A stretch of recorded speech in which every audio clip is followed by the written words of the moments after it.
You're listening to a Frequency Podcast Network production. A lot of extremism takes place online. And a lot of extremist recruitment happens there too. Same thing for organizing protests and planning demonstrations. But organizing is really, really hard, especially for people on the ends of the political spectrum. As you might imagine, there is a lot of arguing and infighting and trying to figure out who really believes what and who's willing to do what about it. But sometimes it works. And when it does, you get this.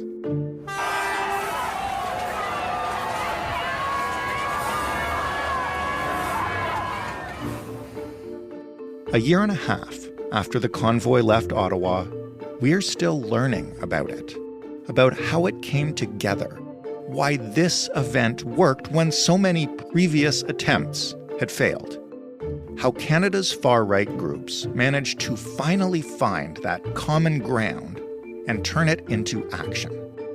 A new report examines all of this, and it draws a line from the occupation of Ottawa back to a series of political events that began in 2015.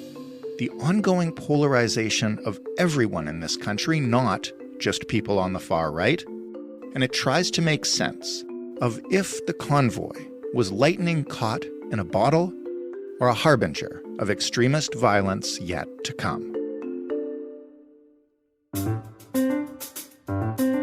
I'm Jordan Heath Rawlings. This is The Big Story. Stephanie Carvin is a former national security analyst. She is the author of Stand on Guard, Reassessing Threats to Canada's National Security, and most recently, just about a week ago, a report for the Centre for Media Technology and Democracy at McGill on polarization and far-right extremism in Canada, which she's also writing a book, at least one book, about. Hello, Stephanie. Hello. Let's get this out of the way first, because I mentioned the convoy in the intro. When we're talking about that in the context of this report, can you just be specific about what aspects of the convoy we're discussing?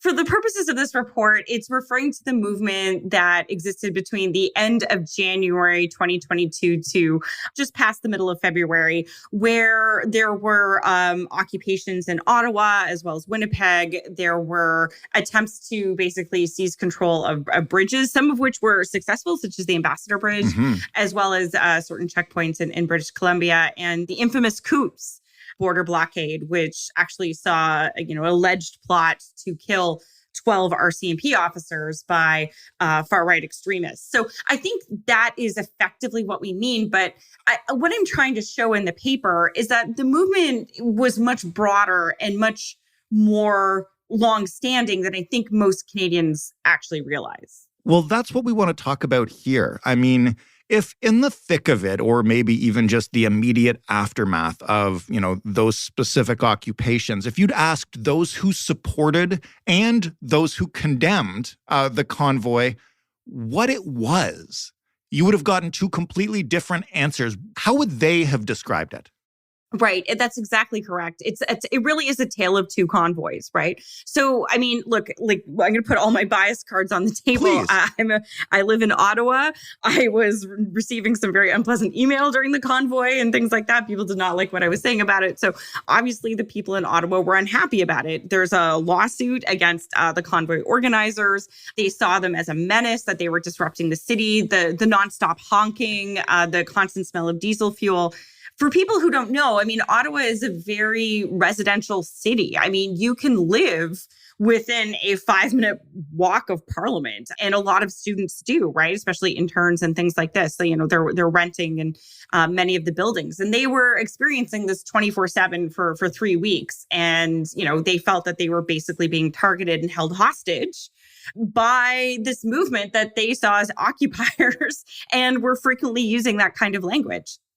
On the other hand, you have the convoy itself. And I mean, if you went back to the Public Order Emergency Commission in the fall of last year, fall 2022, and if you heard the convoy organizers talk about it, they said it was Woodstock, right, that it was basically a love fest, that they never saw any of the anger that was there. They never saw any racism or sexism or any kind of hate towards anybody. Like, we loved everybody. It was a big love fest. You didn't understand it, right? So I think that this is a really important point to make, especially when we're going back, is that they're really, I keep thinking that, there's myself and there's a convoy supporter. And every day we wake up, we put our trousers on, we look at the same sky, but we see entirely two different worlds in which this convoy took place. And that's been really interesting and somewhat scary to me, really, ever since it took place.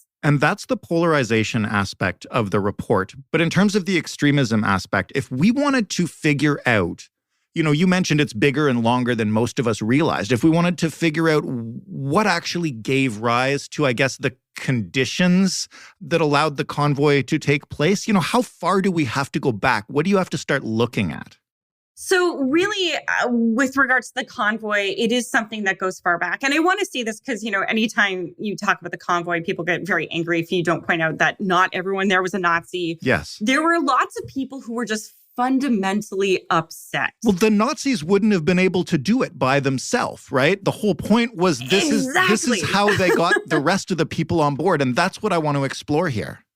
Yeah. And so just in telling this tale, I just want to say that this was a movement that had been building and was primed to exploit the pandemic anger that I think had been building up. So where do we start? I would say we would start in 2015, really. And 2015 is this really interesting point for a number of reasons. One is that we have a couple of political developments that are taking place at this time. The first is, and the most important, I would say, is the presidential candidacy of Donald Trump.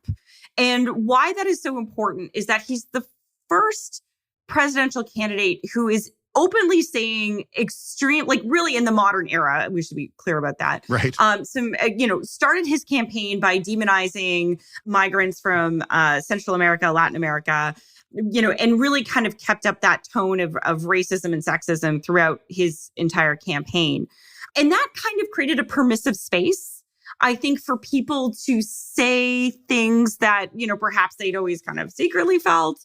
It really kind of gave it like an open permission, I think, to hate and to do so online, right? Because, media outlets are covering this stuff like they would a normal presidential candidate, even though he was anything but.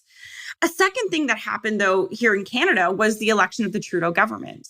And kind of in ways that we saw the far right moving towards more kind of radicalization and being upset in the wake of the election of Barack Obama in 2008. I think we actually saw a bit of a similar movement here in 2015, that when Trudeau came in, and this is not me giving him credentials, but he decided to declare himself a feminist. Right. He was going to bring in refugees, that he was openly going to work towards, the promotion of... He was very openly progressive. Yeah, I think that's right. And I think that generated a lot of backlash, in particular on the Syrian refugees issue. And this is the third thing that happened, which was the fact that you had basically this announcement to bring in 25,000 and soon to be 35,000 refugees to Canada. And this is what really, I think, kind of started setting things off. You have this kind of increasingly permissive environment. And then at the same time, you have a government which is suddenly saying, yes, we're going to bring in more migrants. And it really kind of brought out a lot of protest groups. And we can get into who those groups were in just a minute. But where this then also takes place, where we start seeing the original convoys or attempts at convoys and kind of weekly protests, is M103. If people don't remember, M103 was a non-binding resolution in Parliament, which basically stated that, Islamophobia is bad and we should look into it, and other forms of religious discrimination. It was a very harmless motion. And Iqra Khalid was the MP that brought it forward, and people just went crazy. They said this is censorship. This is the bringing of Sharia to Canada. This is going to be the end of democracy as we know it. And we started seeing weekly protests outside city halls, on highways. There were, people think the convoy was actually the first convoy. It wasn't. And people started trying to organize convoys as early as 2017. Mm-hmm. And this is where this happened. So this is a movement that built up over time. And what we saw is different far-right actors, far-right groups who had changed their image from, skinheads and things like this to kind of almost a preppy look, to trying to kind of infiltrate these groups, drive these narratives forward, and really make these permissive environments and networks that were kind of driving these ideas forward. And this is really kind of where the convoy originates, is kind of these 4 events that created this political environment that led to a network of people who were, genuinely upset, but also a network of kind of far-right activists that were willing to take advantage of this anger and to try and polarize the Canadian public further. You gave me the perfect segue, because the next part I was going to talk about is polarization. I won't dwell on it for too long, because if people have been listening to this show, they will know that a couple of weeks ago, our guest host, Justin Ling, interviewed former Conservative leader Erin O'Toole about political polarization in Canada. So, there's a lot of context in that conversation. But for our purposes here, maybe just can you explain how polarization created the conditions that allowed these groups to grow from that base into something strong enough to actually get the convoy on the road? Great question. I think polarization is the process by which individuals tend to take on more extreme views that are within their social networks over time, right? So, for example, I'm going to use the Barbie movie because if you were online this weekend, the Prime Minister tweeted. The Prime Minister went to see Barbie and it was in fact polarizing. And it was in fact polarizing. So let's just say, for example, that you have a friend, a group of friends, and you have like a little chat group at work, and you have one friend who's just totally crazy about the Barbie movie, is constantly talking about it, is wearing pink, is showing pictures of it, bought some Barbies. Over time, the people in that group, if they're favorable enough to Barbie, are going to become more favorable to Barbie over time, right? Especially, and they end up talking to each other, exchanging ideas and things like that. So, the idea is that over time, you tend towards the most extreme within your particular network. And what we have now with social media is the ability to really kind of filter out alternative views. And I don't like this idea, we call it just, social media bubbles and things like that, but it's not just an echo chamber. It's the fact that within these social media bubbles, that individuals are, actively trying to shock, that they're trying to have the most controversial view, that they're constantly trying to one-up each other in these social media bubbles on all different sides of the political spectrum. And what ends up happening is that what was normal, perhaps when the group started out, eventually shifts, right? And kind of our idea of what's normal kind of polarizes, becomes more extreme over time. And that's really the phenomenon that we saw with regards to, I think, really the period between 2014, say, through to the convoy, which is where social media bubbles, we tend as just normal humans to kind of follow people who agree with us, who share similar views, and that we no longer get exposed to other perspectives that we might have. And I think what we have seen is the rise of true believers, but also people who are just doing it for fun, people who find this kind of stuff funny. As a result of this, these social media bubbles have been primed for more and more kind of extreme content over time. Right. And also to kind of really reject, I think, other perspectives that other people might have, right? And so I think this also contributed. And where this really became important, I think, is not just kind of on the far right, but also within, certain groups that were concerned about pandemic, anti-vaccine groups, for example. They became ripe for even more disinformation over time, especially as they've convinced themselves that mainstream media is effectively lying to them and can't be trusted.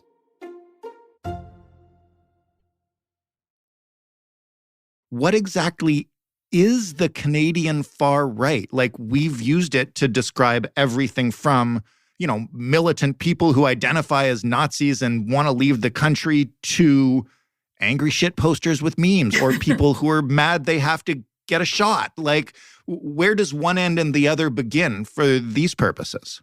So there isn't really a great definition of the far right. It's one of the hardest things that I think when you're working in this space that you are trying to deal with, essentially. Because I think when we think of the far right, it's not so much that there's like a kind of creed, for example. If you think of Daesh or Al Qaeda, for example, Daesh being, what we call the Islamic State, they kind of have a core narrative around, the belief in the need to create a so-called caliphate, the idea that the West is fundamentally evil and should be confronted, and these kinds of things.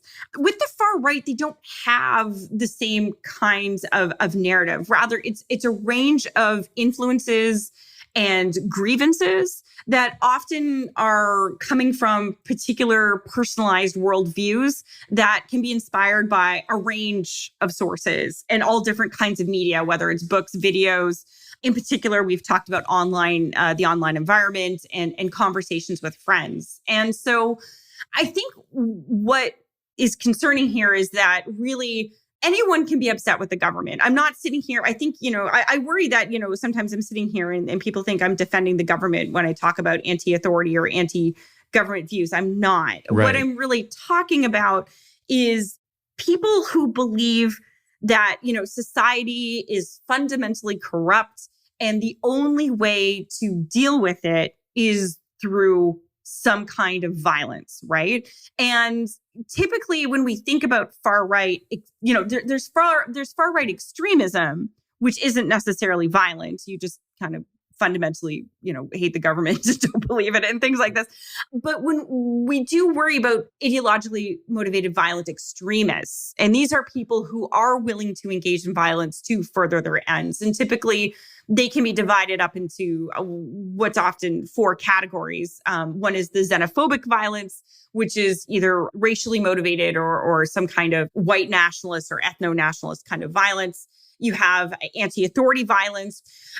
Increasingly, we're seeing gender-driven violence. So this is violence that, particularly targets women. If you think of the Toronto van attack, and increasingly anti-LGBTQ2IA violence. And I think that's been really kind of a part of this sphere. And finally, you just kind of have people who are, perhaps religiously motivated in some ways, Christian nationalism, people who may take issue with environmentalism and be pro oil and gas and want to move things forward that way. So singled issue. This is a wide spectrum you are describing. Exactly. And that's why it's very hard to describe, right? It's a kind of a pool of grievances. And the other thing is too, is like these categories, whether xenophobic, anti-authority, gender-driven violence, or other, they overlap.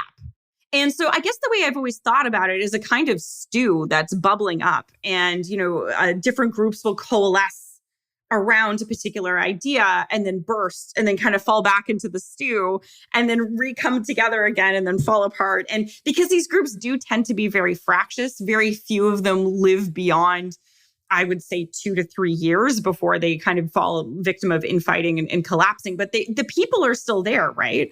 So yeah, I appreciate this is a very imperfect and messy understanding of what the far right is. But that's one of the challenges we've always had in confronting the threat. And I do believe that because of its fractious nature, that law enforcement and national security agencies have traditionally downplayed it as a threat to Canada. Well, this brings me to the meat of the report here, which is the convoy itself and the actual logistics, operations, organizing, funding, whatever you want to call it, to get all those people to show up in Ottawa at the same time with the same goal.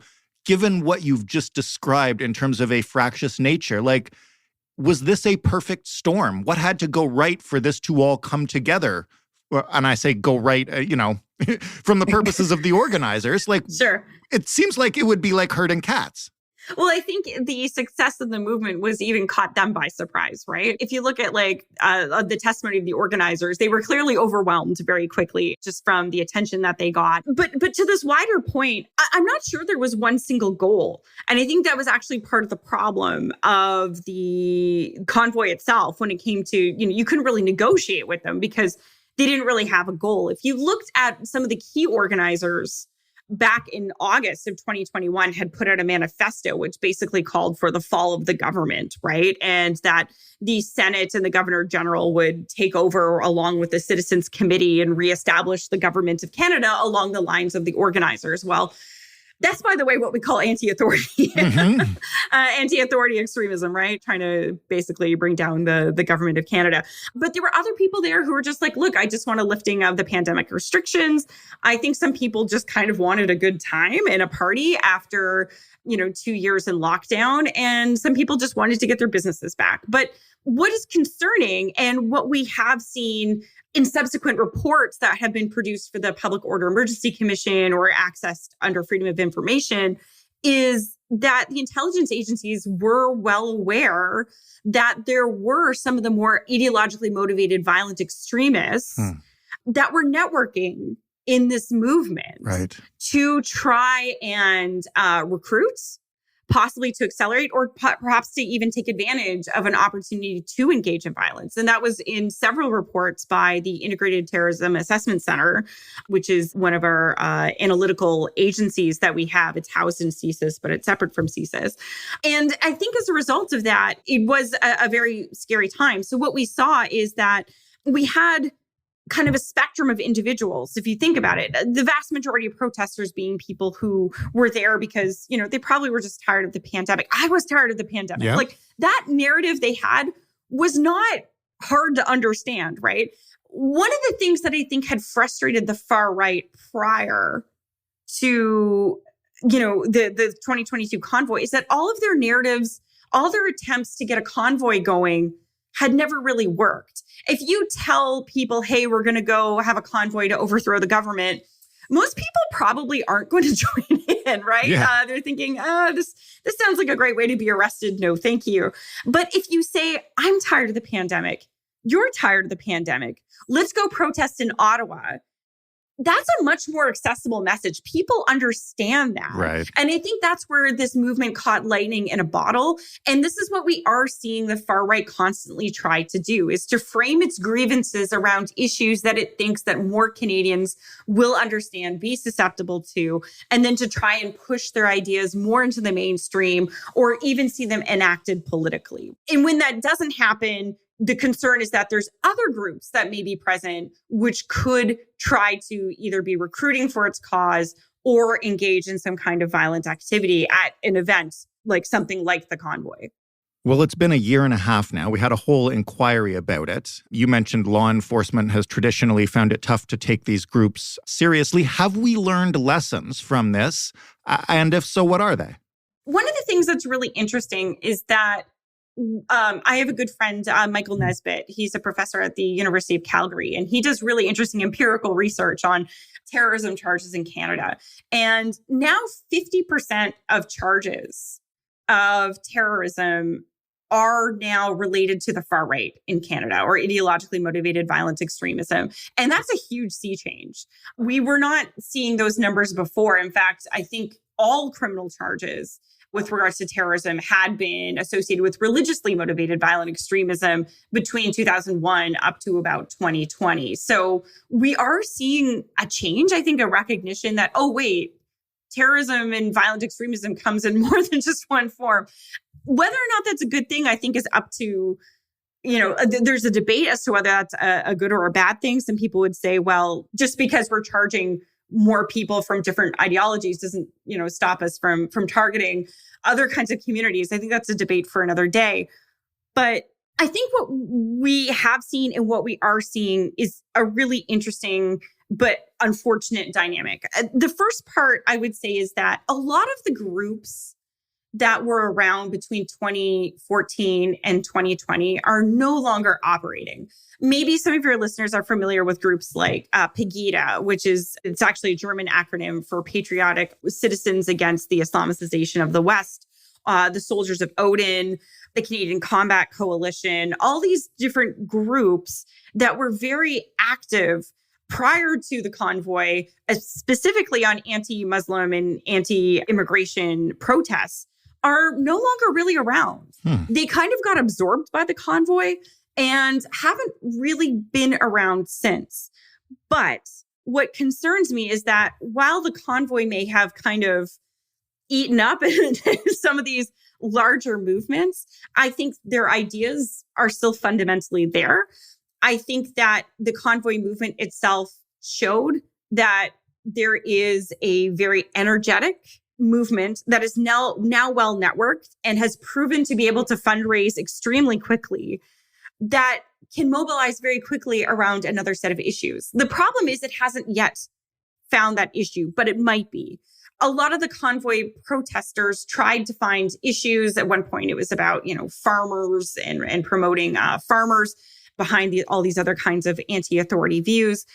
But where they seem to be finding success right now in particular is anti-transgender protests and what we call anti-LGBTQ issues, right? And what concerns me is we're now seeing constant protests outside of, drag events, outside of schools.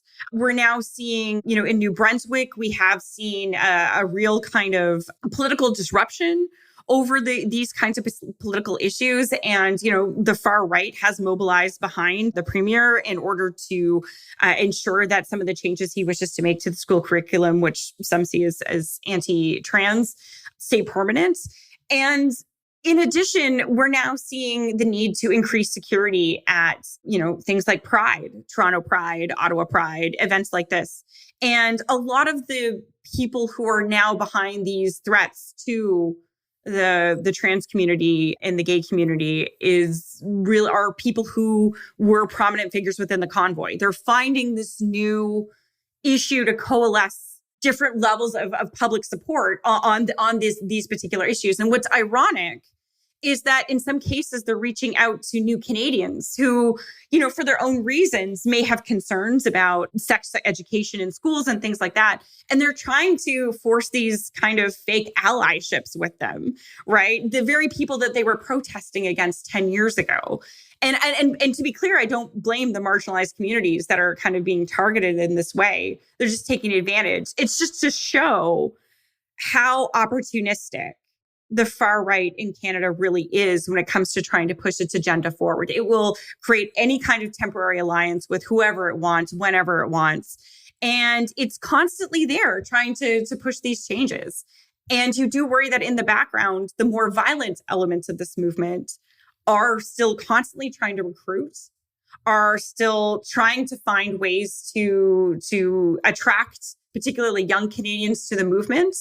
And I do worry that, this is going to continue to be a source of not just political instability, but potentially political violence in Canada in the future. Stephanie, thank you for this. Thank you for all your work in this space. And we will look forward to your book, which comes out, I'm putting a deadline on you now, in 2024, McGill Queen's University Press. Go get it. Thank you so much. Stephanie Carvin, former national security analyst, author of Stand on Guard, and that other book I mentioned, it's coming out soon. Make sure you get a copy. Our favorite person to talk to about extremism in this country. That was The Big Story. For more, including previous interviews with Stephanie, you can head to thebigstorypodcast.ca. You can type her name in at the bottom there, and they'll all come up.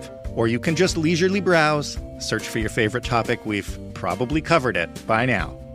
If we haven't, you have to tell us about it, and you have to find us on Twitter at TheBigStoryFPN, or write to us via email, hello@thebigstorypodcast.ca, or literally tell us about it. Pick up the phone, leave a voicemail, let us know what it is and why we should cover it. That number is 416-935-5935. The Big Story is, as always, available in every podcast player and via a smart speaker if you ask it to play the Big Story podcast. Thanks for listening. I'm Jordan Heath Rawlings. We'll talk tomorrow.